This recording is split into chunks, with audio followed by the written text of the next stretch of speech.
हमारा the legend of Maula Jatt की बहुत बड़ी कास्ट और एक स्टार कास्ट है, लेकिन जिस वक्त ये साइन हुई थी बहुत से लोगों ने फ्री काम किया था इसमें, बल्कि अगर पैसे लिए भी थे तो बहुत कम लिए थे। अब 9 साल के बाद और डॉलर का रेट देखते हुए और 100 करोड़ क्रॉस करने के बाद क्या इनको बोनस मिलने वाला है? आप तिलियां क्यों लगा रहे हैं?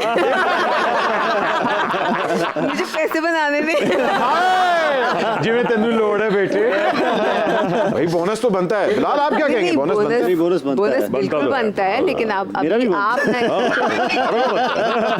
बैठे बैठे द्वारा पैदा होना सागदा बनना चंगी भली फिल्म चल रही सी विच की गल करती रुकी लड़ाई दोबारा शुरू कराने वाले।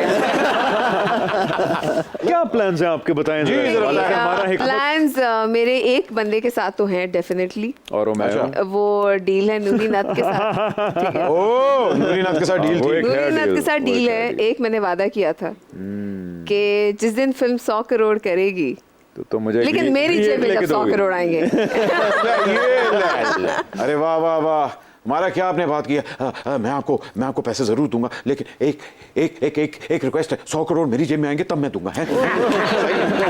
सारे एक चीज मैं वैसे एक्सप्लेन कर दूं कि 100 करोड़ इसका बॉक्स ऑफिस हुआ है, इसका ये मतलब नहीं है कि 100 करोड़ आ गया है। हाँ। 100 करोड़ पे हमारा अभी बजट की जो कॉस्ट है वो भी पूरी नहीं हुई। हाँ, मुझे लोगों ने अभी से फोन करने शुरू कर दिए उधार मांगने के लिए।